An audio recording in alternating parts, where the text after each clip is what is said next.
নমস্কার, একেবি প্রাইম নিউজে সকলকে স্বাগত। সঙ্গে রয়েছে আমি তস্মিতা। চলে যাচ্ছি সংবাদে। বহু বছর পর এবার ইউরোপের দেশ সফরে যাবেন ভারতের কোনো রাষ্ট্রপতি। 4 দিনের সফরসূচিতে 2 দিন করে পর্তুগাল ও স্লোভাকিয়া যাওয়ার কথা রাষ্ট্রপতি দ্রৌপদী মুর্মুর। আগামী 7 ও 8 এপ্রিল পর্তুগাল থাকবেন দ্রৌপদী মুর্মু। পরবর্তী 2 দিন তিনি যাবেন স্লোভাকিয়ায়। 29 বছর পর সে দেশে পা রাখবেন ভারতের কোনো রাষ্ট্রপতি। রাষ্ট্রপতির এই সফর ভারতের সঙ্গে ইউরোপের বন্ধন আরো দৃঢ় করবে বলে আশা ওয়াকিবহাল মহলের।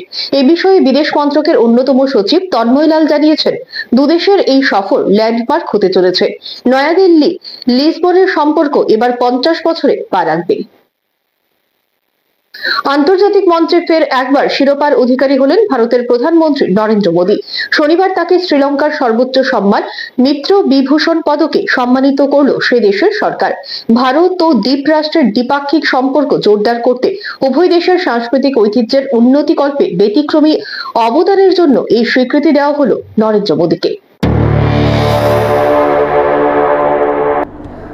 মিত্র বিভূষণ পদক আন্তর্জাতিক ক্ষেত্রের বন্ধুত্বকে স্বীকৃতি দেওয়ার জন্য প্রবর্তিত করা হয়েছে। দুদেশের সম্পর্কের স্বীকৃতি দেওয়া হয় এই সম্মানের মাধ্যমে। শনিবার শ্রীলঙ্কা সরকারের তরফে ভারতের প্রধানমন্ত্রী নরেন্দ্র মোদীকে দেওয়া পদকের নকশায় রয়েছে ভারত শ্রীলঙ্কা বন্ধনের নানা প্রতীক, যেমন ধর্মচক্র, যা বৌদ্ধ ঐতিহ্যের প্রতিনিধি, পুরকলস, ধানের আটি রাখার একটি আনুষ্ঠানিক পাত্র যা সমৃদ্ধির প্রতীক, ও নবরত্ন বা 9টি মূল্যবান রত্ন। এছাড়া পদ্মের পাপড়ি, একটি গোলকের মধ্যে আবদ্ধ নকশাও রয়েছে যা স্থায়ী বন্ধুত্বের প্রতীক। পদকটির নকশায় খোদাই করা সূর্য ও চাঁদ চিরকালীন সম্পর্কের প্রতীক, প্রাচীন সভ্যতা থেকে অসীম ভবিষ্যতের দিকে দিক নির্দেশ করে। প্রসঙ্গত উল্লেখ্য, এই নিয়ে 22তম আন্তর্জাতিক সম্মানে ভূষিত হলেন প্রধানমন্ত্রী নরেন্দ্র মোদী।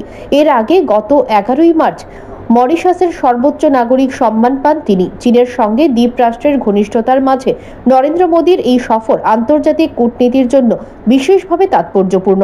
এই সফরে ভারতের প্রধানমন্ত্রীকে সে দেশের সর্বোচ্চ নাগরিক সম্মানে ভূষিত করল অনুরা দিশানায়েকের সরকার। এরপর শ্রীলঙ্কায় রামায়ণের পুতুল নাচ শো দেখলেন প্রধানমন্ত্রী নরেন্দ্র মোদী। তা দেখে উচ্ছ্বসিত প্রধানমন্ত্রী। Bureau report, AKB TV. পূর্ব কোনো সূচনা ছাড়াই হঠাৎ নিজের কর্মব্যস্ততার মধ্যেও আগরতলার অন্যতম প্রধান হাসপাতাল আইজিএম এবং আগরতলা সরকারি ডেন্টাল মেডিকেল কলেজ পরিদর্শন করেন স্বাস্থ্যমন্ত্রী তথা মুখ্যমন্ত্রী অধ্যাপক ডক্টর মানিক সাহা। শনিবার এই পরিদর্শনকালে তিনি জানান, বিভিন্ন সমস্যা যেগুলো চোখে পড়েছে এগুলো নিরসনের উদ্যোগ গ্রহণ করা হবে। খুব শীঘ্রই তিনি এ বিষয়ে আলোচনায় বসবেন। মুখ্যমন্ত্রীর ঝটিকা পরিদর্শন। শনিবার পূর্ব কোনো সূচি ছাড়াই হঠাৎ নিজের কর্মব্যস্ততার মধ্যেও আগরতলার অন্যতম প্রধান হাসপাতাল আইজিএম এবং আগরতলা সরকারি ডেন্টাল মেডিকেল কলেজ পরিদর্শন করেন স্বাস্থ্যমন্ত্রী তথা মুখ্যমন্ত্রী অধ্যাপক ডক্টর মানিক সাহা। এদিন তিনি পরিদর্শনকালীন সংবাদ মাধ্যমের মুখোমুখি হয়ে জানান যে রাজ্যে বহু পুরনো হাসপাতাল আইজিএম হাসপাতাল, অনেক চাপ আছে, তবে পরিষেবা নিয়ে তিনি সন্তোষ প্রকাশ করেন। সব দিক সরেজমিনে পরিদর্শন করে খোঁজ খবর নেন। পরিষ্কার পরিচ্ছন্নতার উপর গুরুত্ব যেমন দেন, তেমনি জানান পরিষেবা আগের থেকে অনেক উন্নত হয়েছে। তিনি জানান কিছু সমস্যা আছে, তবে তা নিরসনে এসব ব্যাপারে খুব শীঘ্রই আলোচনায় বসবেন। পরিষেবার মান নিয়ে তিনি পুরোপুরি সন্তুষ্ট হতে না পারলেও জানান সরকার কর্পোরেট সেক্টর থেকে 10 গুণ বেশি খরচ করে, এরপরও কেন খামতি থাকবে, এই দিকগুলো নিয়ে তিনি আলোচনা করবেন। তবে জানালেন বিনা সূচনার সারপ্রাইজ ভিজিটে সহজে খামতি, ত্রুটি প্রভৃতি চিহ্নিত করা যায় এবং এগুলো নিরসনের উদ্যোগ গ্রহণ করা যায়। তিনি জানালেন, আইজিএম হাসপাতালের পাশাপাশি আগরতলা সরকারি ডেন্টাল মেডিকেল কলেজেও পরিদর্শন করে যাবতীয় ব্যাপারে খোঁজ খবর নেন। কর্মীরা নির্দিষ্ট সময়ে ঠিকঠাকভাবে আসছে কিনা এই বিষয়ে খোঁজ খবর নেন তিনি। বহু পুরনো হসপিটাল, তো এই রোডের মধ্যে যেভাবে ডাক্তারবাবুরা এবং যারা স্বাস্থ্যকর্মীরা আছে যেভাবে পরিষেবা দিচ্ছে, আমার মনে হয় না যে খুব বিষয়টা খারাপ ওনারা দিচ্ছেন। তবু কিছু কিছু জায়গায় আমি দেখলাম, বিশেষ করে যেখানে পরিষ্কার পরিচ্ছন্নতার বিষয় আছে, লোড বেশি থাকে, পরিষ্কার পরিচ্ছন্নতা একটু সমস্যা হয়। যারা প্রফেশন পার্টির সাথে আসে তাদেরও পরিষ্কার পরিচ্ছন্নতার উপরে অনেকের সচেতনতা থাকে না, কিন্তু আমাদের সেইগুলো দেখতে হবে, যাতে কর্পোরেট সেক্টর থেকে কিন্তু আমাদের অনেক কিছু শেখার আছে। অথচ কর্পোরেট সেক্টরে যত পয়সা খরচ না করে এর 10 গুণ খরচ কিন্তু আমাদের সরকারি হাসপাতালগুলোতে খরচ হয়।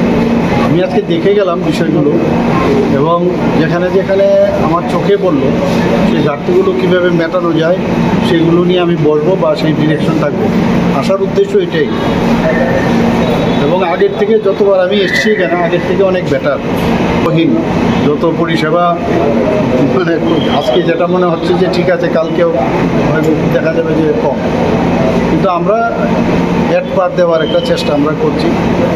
আমরা আগেও আইজিএম হসপিটাল আমরা দেখেছি, এখনের আইজিএম হসপিটালও দেখেছি।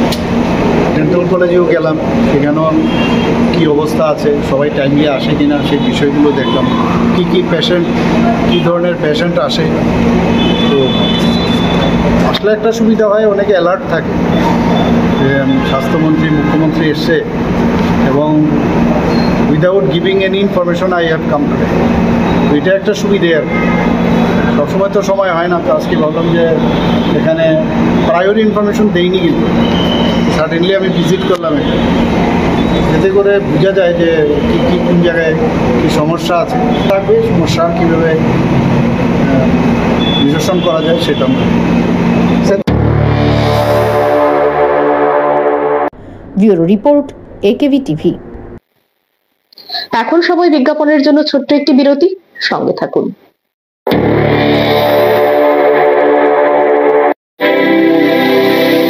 North east institute of nursing science Tripura রাজ্যে বিশ্বমানের পরিকাঠামোর সাথে ডিজিটাল ক্লাসরুম, নিজস্ব হসপিটাল ও দক্ষ ফ্যাকাল্টির দ্বারা BSc nursing, GNM nursing, ANM nursing course পরিচালিত করছে।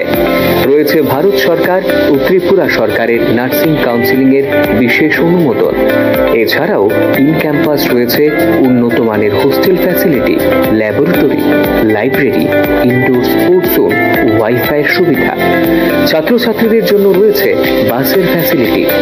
তাই নার্সিং পড়তে এখন আর বহির্রাজ্যে নয়, নিজের রাজ্যে 100% প্লেসমেন্ট অ্যাসিস্ট্যান্সের সাথে নার্সিং পড়ার স্বপ্ন পূরণ করুন।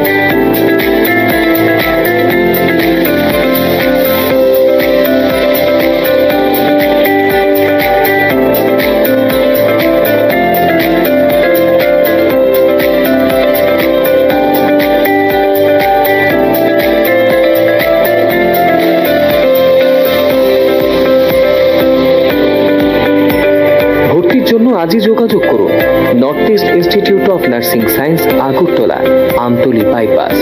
ফোন নম্বর 7085155609, 7005127202, 0381231506, 8257808056, অথবা ভিজিট করুন www.neins.ind.in, a unit of Devlook Hospital.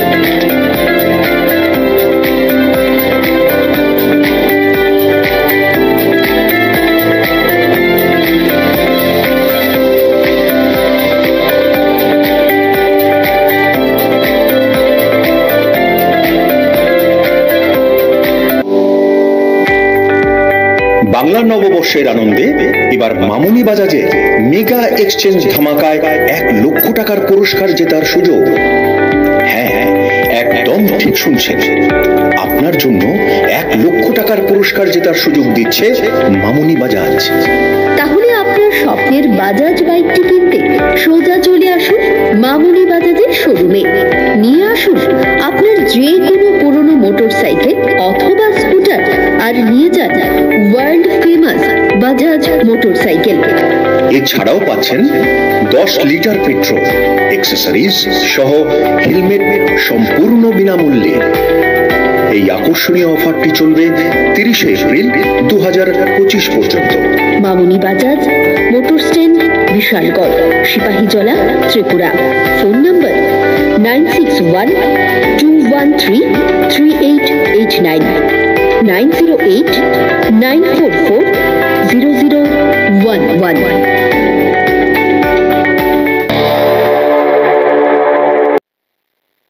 বিরতির পর ফিরে এলাম সংবাদে। নয়াদিল্লিতে মোসপির সম্মেলনে ত্রিপুরার দাবিকে গুরুত্বের সঙ্গে উপস্থাপন করলেন মন্ত্রী বিকাশ দেববর্মা। পরিসংখ্যান ও কর্মসূচি রূপায়ণ মন্ত্রকের উদ্যোগে রাজধানীর নয়াদিল্লিতে অনুষ্ঠিত রাজ্য সরকারের মন্ত্রীদের সম্মেলনে ত্রিপুরা রাজ্যের পরিকল্পনা পরিসংখ্যান দপ্তরের মন্ত্রী বিকাশ দেববর্মা রাজ্যের পক্ষ থেকে অংশগ্রহণ করেন। জানা যায়, এই গুরুত্বপূর্ণ সম্মেলনে মন্ত্রী বিকাশ দেববর্মা রাজ্যে পরিসংখ্যান পরিকাঠামোকে আরো শক্তিশালী করতে 4টি নতুন জেলা স্তরের পরিসংখ্যান অফিস স্থাপন এবং পর্যাপ্ত জনবল নিয়োগের জোরালো দাবি উত্থাপন করেন। মন্ত্রী জানান, উন্নয়নের সঠিক পরিকল্পনা ও কার্যকর বাস্তবায়নের জন্য নির্ভরযোগ্য ও সুগঠিত তথ্যভিত্তিক কাঠামো গড়ে তোলা অত্যন্ত জরুরি।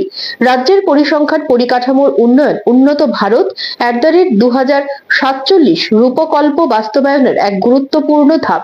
তিনি আরো বলেন, এই ধরনের উদ্যোগ উত্তর পূর্ব ভারতের মতো তুলনামূলকভাবে পিছিয়ে থাকা অঞ্চলগুলোকেও জাতীয় উন্নয়নের মূলধারায় অন্তর্ভুক্ত করবে এবং দেশের সার্বিক অগ্রগতিতে গুরুত্বপূর্ণ অবদান রাখবে। এই সম্মেলনে বিভিন্ন রাজ্যের প্রতিনিধিরা নিজ নিজ অঞ্চলের চাহিদা ও পরিকল্পনা নিয়ে মতবিনিময় করেন। সম্মেলনে পরিসংখ্যান ভিত্তিক শাসন ব্যবস্থা এবং তথ্য নির্ভর নীতি নির্ধারণের উপর গুরুত্বারোপ করা হয়। এমন কিছু কাজ মানুষ করতে পারে না, সে জায়গায় পশু পাখি তা করে দেখালো। অরণ্য ধ্বংস করে নগর জীবনের উন্নয়নের স্বার্থে হায়দ্রাবাদের জঙ্গলে শুরু হয়েছিল বুলডোজার চালানোর কাজ। সেক্ষেত্রে রুখে দাঁড়িয়েছিল হায়দ্রাবাদের বিশ্ববিদ্যালয়ের পড়ুয়ারা। বনাঞ্চল সাফ করার বন্ধের দাবিতে অনশনে বসেছিল তারা। এই প্রতিরোধ বস্তুত কোনো কাজেই আসেনি, তবে শেষমেশ ধাক্কা দেয় ময়ূরের কান্না। জঙ্গল কেটে ফেলায় বাসভূমি থেকে উচ্ছেদ হয়ে সে কি কান্না ময়ূরদের। সোশ্যাল মিডিয়ায় তা ভাইরাল হতেই সুপ্রিম কোর্ট জঙ্গল কাটায় স্থগিতাদেশ দিল। পরবর্তী নির্দেশ না দেওয়া পর্যন্ত ওখানে কোনো কাজ করা যাবে না। শীর্ষ আদালতের এই রায়ে কিছুদিনের জন্য স্বস্তিতে বন্যপ্রাণীরা। মণিপুরে এখন রাষ্ট্রপতি শাসন চলছে। এই সময়কালীন গোয়েন্দা সূত্রে খবরের ভিত্তিতে সেনা ও অসম রাইফেলসের যৌথ অভিযানে মণিপুরের একাধিক অঞ্চল থেকে উদ্ধার হলো অস্ত্রশস্ত্র ও গোলাবারুদ। এই অভিযানে সহায়তা করেছে Manipur police, CRPF, BSF, ITBP. জানা গেছে, সব শুদ্ধ 24টি আগ্নেয়াস্ত্র, বিস্ফোরক, গ্রেনেড ও গোলাবারুদ উদ্ধার হয়েছে। চূড়াচাঁদপুর, পশ্চিম ইম্ফল, কাংকপি, পূর্ব ইম্ফল ও বিষ্ণুপুরে গত 29 মার্চ থেকে 3 এপ্রিল পর্যন্ত তল্লাশি অভিযান চালানো হয়। এই উদ্ধার হওয়া সব অস্ত্রশস্ত্র মণিপুর পুলিশের হাতে তুলে দেওয়া হয়েছে। অতি সম্প্রতি বিশ্বব্যাপী শুল্ক যুদ্ধের ঘোষণা করেছেন মার্কিন প্রেসিডেন্ট ডোনাল্ড ট্রাম্প। আর এই নয়া নীতিতে ভারত সহ এশিয়ার একাধিক দেশের উপর উচ্চ হারে আরোপ করা হয়েছে শুল্ক। আগামী 9 এপ্রিল থেকে এই শুল্ক নেওয়া হবে। কিন্তু এবার জানা গেছে, ভারত সহ 3 দেশের সঙ্গে আলোচনা চলছে ট্রাম্পের। আগাম ঘোষণা অনুসারে গত 2রা এপ্রিল বিশ্বব্যাপী শুল্ক যুদ্ধের ঘোষণা করেছেন মার্কিন প্রেসিডেন্ট ডোনাল্ড ট্রাম্প। ভারত সহ এশিয়ায় একাধিক দেশের উপর উচ্চ হারে আরোপ করা হয়েছে শুল্ক। এবার জানা গেছে ভারত সহ 3 দেশের সঙ্গে আলোচনা চলছে ট্রাম্পের। ভারত ছাড়াও ইসরায়েল, ভিয়েতনামের সঙ্গে সমঝোতা চালাচ্ছেন তিনি। এর মধ্যে ভিয়েতনামের সঙ্গে আলোচনার বিষয়টি নিজেই নিজের সোশ্যাল মিডিয়া ট্রুথে জানিয়েছেন মার্কিন প্রেসিডেন্ট। তবে বাকি 2 দেশ সম্পর্কে তিনি কিছু বলেননি। ট্রাম্প লিখেছেন, ভিয়েতনামের কমিউনিস্ট পার্টির সাধারণ সম্পাদক ল্যামের সঙ্গে সদর্থক কথা হয়েছে। তিনি বলেছেন, ভিয়েতনাম চায় শুল্ক শূন্যয় নামিয়ে আনতে, আর এই নিয়ে চুক্তি করতে চান তারা। আমাদের দেশের তরফে সকলকে ধন্যবাদ জানাই। অদূর ভবিষ্যতে এ নিয়ে বৈঠকে বসবো আমরা। প্রসঙ্গত, গত বৃহস্পতিবার ভারত ও থাইল্যান্ড সহ বিশ্বের বিভিন্ন দেশের উপর বাড়তি শুল্ক আরোপ করেছেন আমেরিকা, যার জেরে এখন থেকে আমেরিকার সঙ্গে বাণিজ্য করতে গেলে বাড়তি টান পড়বে প্যাকেটে। এই পরিস্থিতিতে ভারত ও ইসরায়েলের সঙ্গেও গোপন বৈঠক করেছে ট্রাম্প সরকার। এক সূত্রে এমনটাই জানা গেছে। প্রসঙ্গত, ভারতের উপর 26% বাড়তি শুল্ক আরোপ করেছে মার্কিন প্রেসিডেন্ট ডোনাল্ড ট্রাম্প। অন্যদিকে ইসরায়েল ও ভিয়েতনামের ক্ষেত্রে তা যথাক্রমে 17% ও 46%। উল্লেখ্য, 2024 সালের নভেম্বরে নির্বাচনে জয়ী হয়ে ফের আমেরিকার মসনদে বসেন ট্রাম্প। আর ক্ষমতায় ফিরেই তিনি হুঁশিয়ারি দিয়েছিলেন, যে দেশ আমেরিকার পণ্যে যতটা শুল্ক চাপিয়ে থাকে 2রা এপ্রিল থেকে সেই দেশের পণ্যে পাল্টা তার উপযুক্ত শুল্ক চাপানো হবে। আর সেটাই করে দেখালেন মার্কিন president Donald Trump. Bureau report, AKB TV. Nandannagar urban primary health centre opioid substitution therapy কেন্দ্রের উদ্বোধন করা হয় শনিবার। এদিন থেকে পশ্চিম জেলায় মোট 18টি প্রাথমিক স্বাস্থ্য কেন্দ্র বা কমিউনিটি স্বাস্থ্য কেন্দ্রে ওএসটি কেন্দ্র চালু হচ্ছে। এটি শুধুমাত্র রাজ্যের জন্য নয়, গোটা দেশের জন্য এক যুগান্তকারী পদক্ষেপ। ন্যাশনাল এইডস কন্ট্রোল অর্গানাইজেশনের কোনো আর্থিক সহায়তা ছাড়াই রাজ্য সরকার পশ্চিম জেলায় 18টি প্রাথমিক স্বাস্থ্য কেন্দ্র বা কমিউনিটি স্বাস্থ্য কেন্দ্রে ওএসটি কেন্দ্র চালু করছে। শনিবার নন্দননগর আরবান প্রাইমারি হেলথ সেন্টারে ওপিওডি সাবস্টিটিউশন থেরাপি কেন্দ্রের উদ্বোধন করা হয় শনিবার। এদিন থেকে পশ্চিম জেলায় মোট 18টি প্রাথমিক স্বাস্থ্য কেন্দ্র বা কমিউনিটি স্বাস্থ্য কেন্দ্রে ওএসটি কেন্দ্র চালু হচ্ছে, যা রাজ্যের সাথে সারা দেশে একটি যুগান্তকারী পদক্ষেপ। জানা যায়, পাঞ্জাব রাজ্যের বহির্বিভাগীয় ওপিওডি অ্যাসিস্ট্যান্ট ট্রিটমেন্ট মডেল অনুসরণ করে রাজ্য সরকার ইনজেকশনের মাধ্যমে শিরাপথে মাদকাসক্তদের পাশাপাশি অন্যান্য নেশাগ্রস্ত ব্যক্তিদের কাউন্সেলিং ও চিকিৎসার মাধ্যমে সুস্থ জীবনে ফিরিয়ে আনতে বদ্ধপরিকর। এরই অঙ্গ হিসেবে এদিন এই পরিষেবার উদ্বোধন করা হয়। এই উদ্বোধনী অনুষ্ঠানে এদিন উপস্থিত ছিলেন পশ্চিম ত্রিপুরা জেলার জেলা পরিষদের সহসভাপতি বিশ্বজিৎ শীল, রামকৃষ্ণ মিশনের মহারাজ প্রমুখ। এদিন পশ্চিম ত্রিপুরা জেলার 18টি প্রাথমিক স্বাস্থ্য কেন্দ্রে এই ওএসটি কেন্দ্রের উদ্বোধনের মধ্য দিয়ে মাদকাসক্তদের চিহ্নিত করার পাশাপাশি তাদেরকে এই কেন্দ্রগুলোতে এনে চিকিৎসা করার ব্যবস্থা করা হবে। এই কাজে বিশেষভাবে আশাকর্মীরাও গুরুত্বপূর্ণ ভূমিকা পালন করবে। এদিন রাজ্য সরকারের নেশামুক্ত ত্রিপুরা গঠনের কার্যকরী পদক্ষেপ হিসেবে এই পরিষেবা চালু করা হয়, যা সকলের প্রচেষ্টায় সাফল্যমণ্ডিত হবে বলে মনে করেন পশ্চিম ত্রিপুরা জেলার জেলা পরিষদের সহসভাপতি বিশ্বজিৎ শীল। ওএসটি যেটা আছে আমাদের, সেটা চালু ছিল। আজকে থেকে আরও 18টা প্রাইমারি হেলথ সেন্টারে সেগুলি চালু হচ্ছে। তো এগুলির মাধ্যমে আমাদের যারা নেশাগ্রস্ত ভাই বোন যারা আছে, যারা শিরাপথে মাদকদ্রব্য ইউজ করছে এবং বিভিন্ন সেখানে নেশা আক্রান্ত হয়ে তারা সেখান থেকে বেরিয়ে পারছে না, তো তাদেরকে সেখানে চিকিৎসা প্রদান করা হবে। আজকে এখানে আসা থেকে শুরু করে আমাদের অন্যান্য হেলথের যারা কর্মী আছে, তাদের উপস্থিতিতে আজকে আমাদের এই নন্দননগর প্রাইমারি হেলথ সাব সেন্টারেও সেটার উদ্বোধন হয়েছে। তো যারা আমাদের আশা অঙ্গনারী যারা আছে হেলথের সাথে যুক্ত, তারা তাদের এলাকা থেকে যে সমস্ত রুগী আছে, যে সমস্ত যারা নেশাগ্রস্ত লোক আছে, তাদেরকে এখানে এনে তাদেরকে কিভাবে রিলিফ দেওয়া যায় সেটার ব্যবস্থা করা হবে। প্রসঙ্গত, ত্রিপুরা রাজ্যে এইচআইভি বা এইডস বিষয়ে সরকারিভাবে কাজ শুরু হয়েছে 90-এর দশকের শেষ থেকে এবং জানা যায় 2011 সাল থেকে ইনজেকশনের মাধ্যমে মাদক গ্রহণকারীদের স্বাস্থ্যসেবা প্রদান করা হচ্ছে। বর্তমানে রাজ্যে নথিভুক্ত 10,500 জন ব্যক্তি ইনজেকশনের মাধ্যমে মাদক গ্রহণ করে বলে জানা গেছে। তাদের জন্য পূর্বে শুধুমাত্র ন্যাশনাল এইডস কন্ট্রোল অর্গানাইজেশনের অর্থায়নে শিরাপথে মাদক ব্যবহার সম্পর্কিত ওএসটি পরিষেবা চালু ছিল, কিন্তু এদিনের এই উদ্যোগের মাধ্যমে অন্যান্য নেশাগ্রস্ত ব্যক্তিরাও এই পরিষেবার আওতায় আসবে, যা নেশামুক্ত ত্রিপুরা গঠনে এক বলিষ্ঠ পদক্ষেপ বলে মনে করছেন সচেতন মহল। স্বাস্থ্য দপ্তর সূত্রে জানা যায়, 2025 সালের জানুয়ারি পর্যন্ত আমাদের রাজ্যে মোট 5,520 জন ইনজেকশনের মাধ্যমে ড্রাগ ব্যবহারকারী ওএসটি কেন্দ্রের পরিষেবা গ্রহণ করেছেন, যার মধ্যে 612 জন সম্পূর্ণ চিকিৎসা গ্রহণ করে স্বাভাবিক জীবনে ফিরে এসেছেন। এটি একটি আশাব্যঞ্জক দিক। এছাড়াও রাজ্যের 220টি স্কুলে সচেতনতামূলক কর্মসূচি এবং তথ্য শিক্ষা ও যোগাযোগ কার্যক্রমের মাধ্যমে প্রায় 15,56,000 মানুষের মধ্যে এইচআইভি সম্পর্কে ব্যাপক প্রচার চালানো হয়েছে। এই উদ্যোগ সফল করতে পশ্চিম ত্রিপুরা জেলা প্রশাসন ও জেলা পরিষদ আর্থিক সহায়তা প্রদান করবে এবং দক্ষ কর্মীবৃন্দ আমাদের সহযোগিতা করবে। Tripura state AIDS control society এই প্রকল্পের সার্বিক তদারকির দায়িত্ব পালন করবে।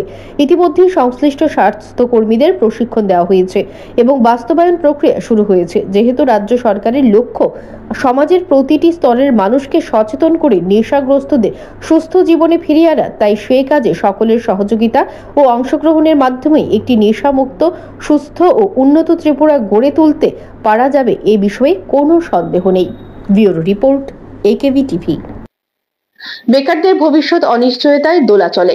এরই নিদর্শন সামনে আসলো শনিবার। বাতিল করা হলো অগ্নি নির্বাপক দপ্তরে ফায়ারম্যান ও ড্রাইভার পদে নিয়োগের লিখিত পরীক্ষা। তবে নতুন করে আবার লিখিত পরীক্ষা নেওয়া হবে বলে দপ্তর থেকে নোটিশ জারি করে একথা জানানো হয়েছে শনিবার।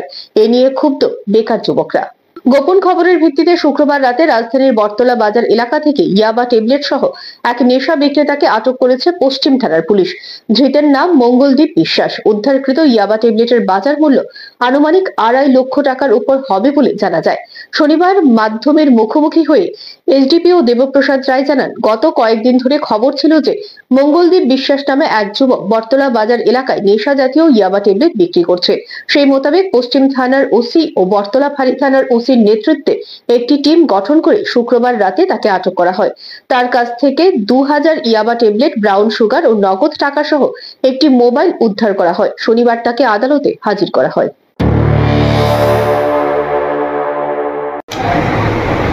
গত কয়েকদিন যাবতে আমাদের কাছে একটা খবর আসছিল যে মঙ্গলদীপ বিশ্বাস নামে এক ব্যক্তি বটতলা বাজার, সবজি বাজার, মাছ বাজার এবং বিভিন্ন এলাকাতে সে নেশা সামগ্রী বিক্রি করছে। তো অ্যাকর্ডিংলি গতকালকে পশ্চিম থানার ওসি পরিতোষ দাস এবং বটতলা ফাঁড়ি থানার ওসি শুভজিৎ দেবের নেতৃত্বে একটা টিম তৈরি করা হয় এবং রেড করা হয় এবং যথারীতি মঙ্গলদীপকে সবজি বাজার থেকে অ্যারেস্ট করা হয়।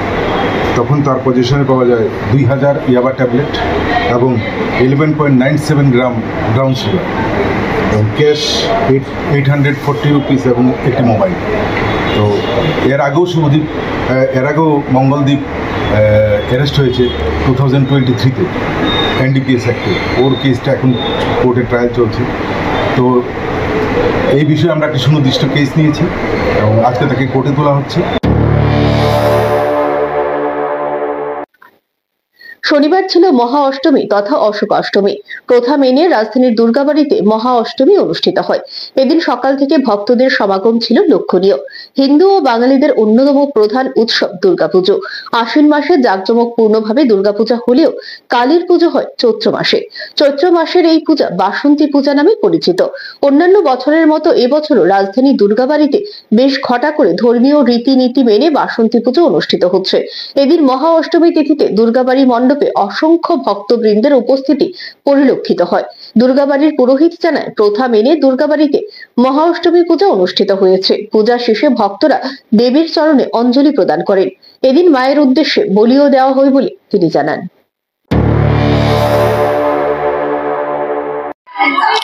আজকে মহাষ্টমী বিহিত হচ্ছে, মার অশোকাষ্টমী আজকে। এখন বলি হবে, বলির পর পুষ্পাঞ্জলি হবে 10টার থেকে 12টায় মার স্বামীকান্ত ব্যঞ্জনাদি ভোগ হবে, বিকেলে আরতি হবে, তারপর রাত্রি 11:50-এ সন্ধি পুজো হবে। নবমী কালকে হবে, কালকে সকাল 8টার থেকে হবে, কালকে 10টার থেকে হবে, 10টার থেকে। হ্যাঁ, সব রাজামল থেকে যেরকম নিয়ম চলে আসছে এখনো সেভাবেই হচ্ছে। ওদের রাজপন্তপুরে যে থাকেন বর্তমানে যে আছে ওনার নামের সংকল্প হয়। ত্রিপুরার যে সব মন্দিরই ওনার নামই সংকল্প। আবারও সময় বিজ্ঞাপনের জন্য ছোট্ট একটি বিরতি, সঙ্গে থাকুন।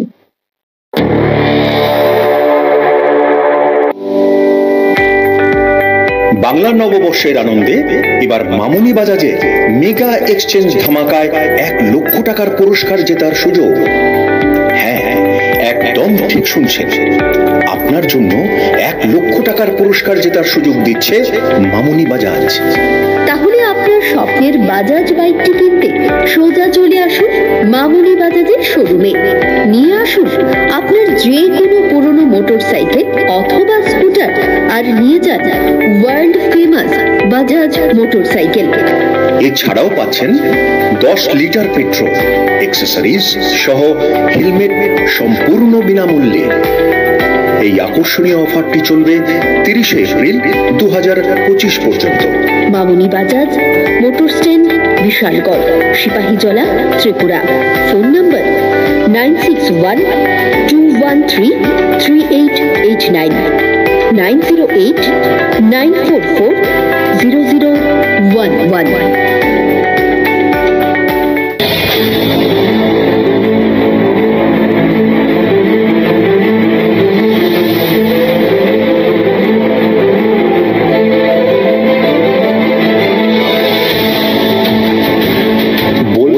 আপনারা শুনবো এবং শোনাবো আমরা।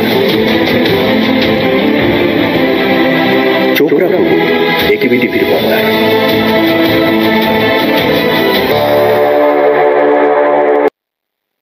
বিরতির পর ফিরে এলাম সংবাদে। নাবালিকা ধর্ষণে অভিযুক্তের 20 বছরের কারাদণ্ডের আদেশ দিয়েছে উদয়পুর স্পেশাল জজের আদালত। অভিযুক্তের নাম বিজয়মণি রূপিনী। শনিবার এ বিষয়ে জানান special public prosecutor POCSO Paltu Das তিনি জানান, এ ব্যাপারে অমরপুরের বীরগঞ্জ থানায় একটি মামলা দায়ের করা হয়েছিল 2023 সালে। ঘটনার তদন্তক্রমে দায়িত্বপ্রাপ্ত পুলিশ আধিকারিক আদালতে অভিযুক্তের বিরুদ্ধে কেস ডায়েরি দাখিল করে। সাক্ষ্য বাক্য পেশ করার মধ্য দিয়ে শেষে এ ব্যাপারে আদালত অভিযুক্তকে দোষী সাব্যস্ত করে এদিন এই রায় দেন। আমাদের উদয়পুর মাননীয় স্পেশাল জাজ কোর্টে আরেকটি গুরুত্বপূর্ণ মামলার রায় প্রদান করা হয়েছে। এই মামলাটা হচ্ছে আমাদের অমরপুর বীরগঞ্জ পিএসের কেস নাম্বার 46 অফ 2023। উভয় পক্ষের আর্গুমেন্ট শুনে আজকে আসামি বিজয়মণি রূপীকে দোষী সাব্যস্ত করে ভারতীয় দণ্ডবিধি আইনের 506, 376 AB এবং 6 অফ পক্সো আইনে তৎসঙ্গে পানিশমেন্ট ঘোষণা করেছে। আদালত তার রায়ে পানিশমেন্টের মধ্যে 376 AB এবং 6 অফ পক্সো আইনে আসামি সর্বোচ্চ 20 বছরের সাজা ঘোষণা করেছে। তৎসঙ্গে 7,000 টাকা অর্থদণ্ড ঘোষণা করেছে এবং 506 এ ধারাতে আসামি 6 মাসের জেল প্রদান করেছে। এবার পুত্রবধূর হাতে আক্রান্ত হলেন শাশুড়ি, এমনটাই অভিযোগ। ঘটনা পশ্চিম কাঞ্চনমালা স্থিত ফুলবাগান সংলগ্ন এলাকায়। এই এলাকার বাসিন্দা রঞ্জন সরকারের বড় ছেলে হংস সরকারের স্ত্রী পুরবী দেব তার শাশুড়িকে মারধর করে বলে অভিযোগ। থানায় মামলা দায়ের। নিজের পুত্রবধূর হাতে আক্রান্ত হলেন এক মহিলা, নাম দীপালি সরকার। ঘটনাটি ঘটে শুক্রবার গোলাঘাটি বিধানসভার অন্তর্গত পশ্চিম কাঞ্চনমালা ফুলবাগান সংলগ্ন এলাকার 1 নম্বর ওয়ার্ডে। এই এলাকার বাসিন্দা রঞ্জন সরকারের বড় ছেলে হংস সরকার কয়েক বছর আগে রাজধানীর যোগেন্দ্রনগর এলাকার বাসিন্দা প্রবোধ দেবের মেয়ে পুরবী দেবকে বিয়ে করে। বিয়ের পর একই বাড়িতে স্বামী স্ত্রী আলাদাভাবে বসবাস করতে শুরু করে। বিয়ের পর থেকে হংস এবং তার স্ত্রী পুরবী দেব প্রায়ই তার মা বাবাকে মানসিকভাবে নির্যাতন করত বলে অভিযোগ। পুত্রবধূ পুরবী একবার তার শাশুড়ি দীপালি সরকারের উপর আক্রমণ করেছিল হংস সরকারের ইশারায়। এই ঘটনা তখন থানা পুলিশ পর্যন্ত গড়িয়েছিল। এর রেশ কাটতে না কাটতেই পুরবী তার স্বামী হংস সরকারের ইশারায় পুনরায় শুক্রবার দুপুরে আধার কার্ড এবং রেশন কার্ড সংক্রান্ত বিষয় নিয়ে ঝগড়া বিবাদ শুরু করে। একসময় উত্তেজিত হয়ে পুত্রবধূ পুরবী শাশুড়ি দীপালি সরকারের উপর আক্রমণ করে। এরপর দীপালি সরকারকে আহত অবস্থায় ঘরে ফেলে রেখে পুরবী বাবার বাড়িতে চলে যায়। শুক্রবার সন্ধ্যা রাতে রঞ্জন সরকার কাজ থেকে বাড়ি ফিরে এই ঘটনা জানতে পারে এবং পুলিশকে জানায়। পুলিশ ঘটনাস্থলে গিয়ে আহত দীপালি সরকারকে উদ্ধার করে হাপানিয়া মেডিকেল কলেজ হাসপাতালে নিয়ে যায়। বর্তমানে আহত শাশুড়ি দীপালি সরকার হাপানিয়া মেডিকেল কলেজ হাসপাতালে চিকিৎসাধীন। শুক্রবার রাতেই শ্বশুর রঞ্জন সরকার পুত্রবধূ পুরবী দেবের বিরুদ্ধে আমতলী থানায় লিখিত আকারে মামলা দায়ের করেন। আমার পরিবারের মারধর করছে, এই কারণে আমরা থানা থাকি হসপিটালে পরিবারে নিছি। পরিবার নিয়ে ডাক্তার দেখি দেওয়া থানা থাকি একটা মামলা করানো। পরিবার বলতে কারে মারছে? আমার পরিবারে দীপালি সরকার বলতে আপনার স্ত্রী রে? আমার স্ত্রী। কে মারছে? আমার পুত্রের বউ পূর্বী সরকার। আচ্ছা আচ্ছা, মানে কি কারণে মারছে? কি কারণে একটা আধার কার্ড নিয়ে এসে ফুলার আধার কার্ড একটু কাগজপত্র ভেজাল হলে তাটা জমা দিয়ে রাখছে, এই কারণে পাইছে না। আমার আধার কার্ড, পরিবারের আধার কার্ড, রেশন কার্ড সব কিছু দিয়ে দিছি, জমা দিছে। এই কারণে আমরা তো বাড়ি করে নাই, আমরা গেছি পুত্র গেছে কাজও, আমিও গেছি কাজও। কোন সময় মারছে? 11টা 12:30। মানে আজকে দিনের বেলা? আজকে দিনের বেলা 11টা 11:30 হইব। আপনারা কোন সময় দেখছেন? আমরা তো সন্ধ্যার সময় আছি। আমরা তো মোবাইলে আমার টেহা নাই, আমি মোবাইলে ফোন করতাম না, পরিবারে ফোন করতাম না, আমি মোবাইলে চলে নিয়ে না। সন্ধ্যার সময় যখন আইসি পরে আমার পরিবার কাইন্ডা কাইতে আমার কইতাছে এই অবস্থা। তারপরে হসপিটালে কে নিয়ে আইছে? এই তো আমরা লই আইছি, আমার পুতে আমি লই আইছি হসপিটালে। বারবার পুত্রবধূর হাতে শাশুড়ি আক্রান্তের ঘটনায় এলাকাবাসী হতবাক। কাঞ্চনমালা এলাকার মানুষ হংস সরকার এবং তার স্ত্রী পুরবী দেবের দৃষ্টান্তমূলক শাস্তির দাবি জানিয়েছে প্রশাসনের কাছে। এখন দেখার পুলিশ কি পদক্ষেপ নেয়। Bureau report, AKB TV.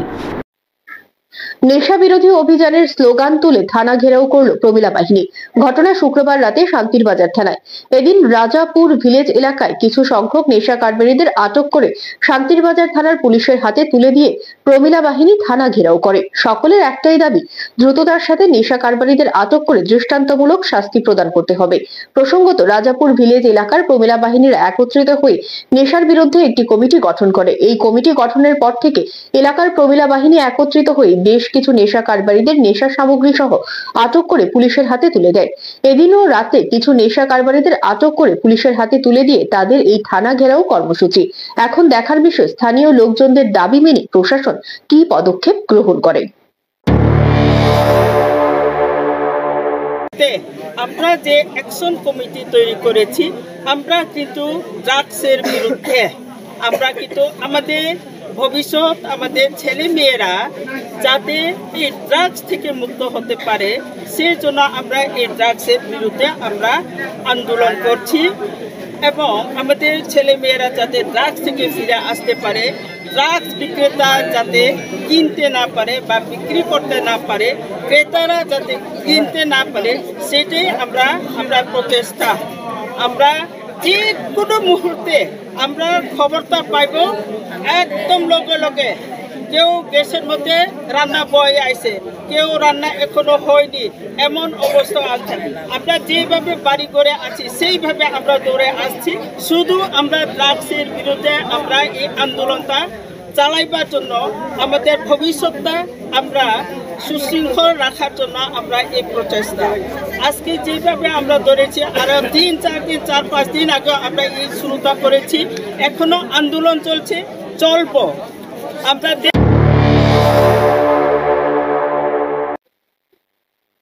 সংবাদ এখনকার মতো এই পর্যন্তই। আমাদের পরবর্তী সংবাদ দেখার জন্য চোখ রাখুন এলকেবি টিভির পর্দায়।